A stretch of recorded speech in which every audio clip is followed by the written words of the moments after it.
White trunks or no fight. That's what Nino Valdes says. The 6'3" Cuban heavyweight, due to meet Don Cockle on the 13th of September, has already thrown this bomb into the ring. The British Control Board, unfortunately, bars white trunks. Apparently Nino once vowed always to wear white, but let's hope this garment difficulty can be ironed out. Anyway, he's certainly getting ready for battle.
March 1954, Madison Square Garden. Heavyweight Nino Valdes faces Tommy Hurricane Jackson. Jackson in the black trunks. Valdes, a big fellow, 6'3", 205, is a superstitious boxer. He'll only fight in white trunks. He, of course, is the heavyweight king of Cuba, and his fight tonight is a major one in his career. In this match, back in July 1954, Tommy Jackson was considered the most spectacular young heavyweight to have come along in years. Only 22, they nicknamed him the Hurricane. His peculiar style, his stamina, and his sensational knockout of Rex Lane just 6 months before had stamped him as a real comer in his division. Jackson is just 1 inch shorter than Big Nino, weighs 10 pounds less, but he's 7 years younger. These are two of the biggest heavyweights. Jackson is unorthodox, unpredictable, while the big Cuban is a solid citizen.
Here comes Valdes. He's got a long reach, 78 inches, but Jackson, though shorter, can reach longer, 80 inches from fist to fist.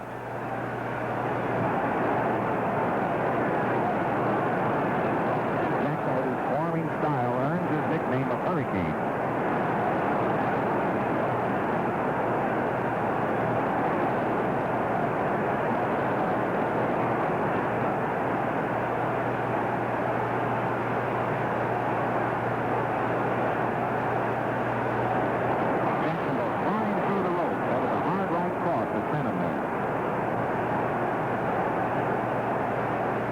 Is going after him now.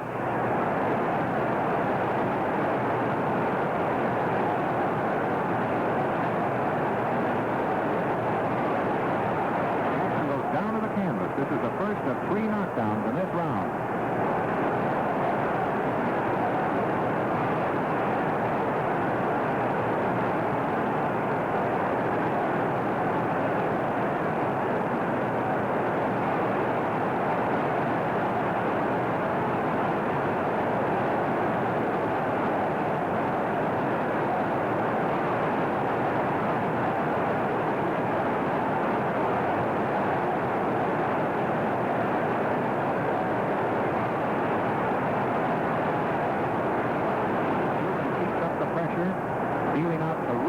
shots to the head.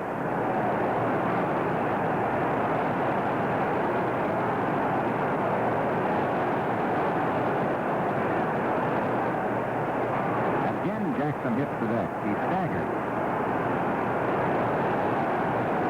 Now he takes the mandatory count, and big Nino Valdes is waiting to bore in on him.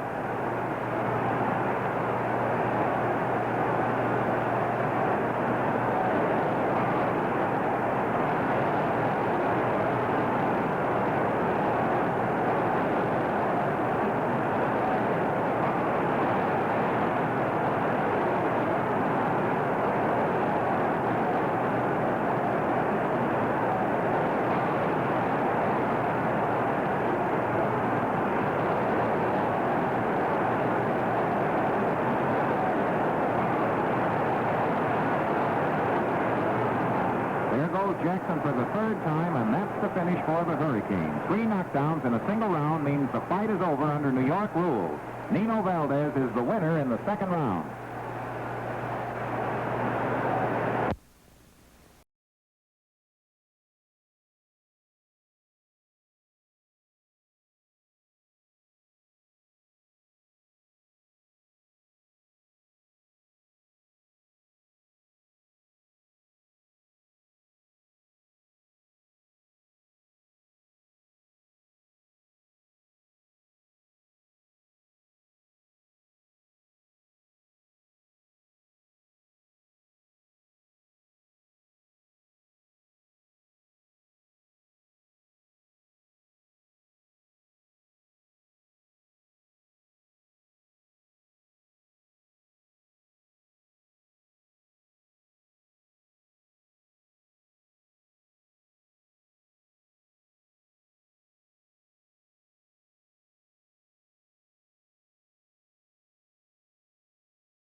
The light heavyweight champion of the world steps up in class as he meets Nino Valdes, the Cuban heavyweight king.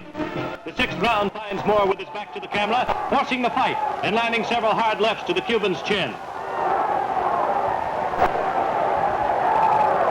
The champion employs a sharp rapid-fire attack that enables him to slip inside, hit, and retreat, thus offsetting the 5-inch reach advantage of Valdes.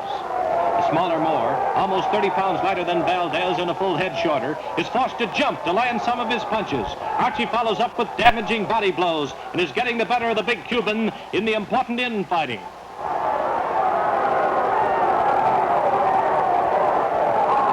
round 7, Moore on the left, who since winning the light heavyweight crown has KO'd 3 straight opponents, concentrates his attack on the Cuban's midsection. Archie's strategy is to soften Valdes and bring down his guard for a possible curtain-drawing clout. Valdes, though known as a flurry fighter, rallies near the end of the round to send Moore into a hasty retreat.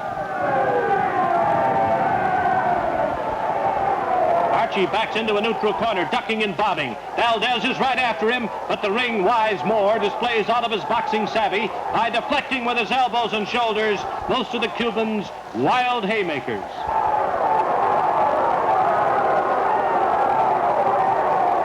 Toe-to-toe slugging highlights the 9th round. Valdes on the right weathers several hard punches by Moore, then counters with a leather storm of his own that forces the light heavyweight monarch to move back and box rather than punch with his opponent.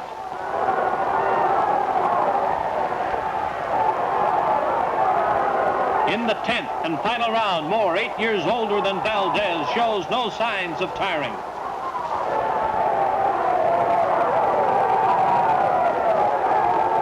Archie strikes with lightning fast combination punches that keep the big Cuban on the defensive.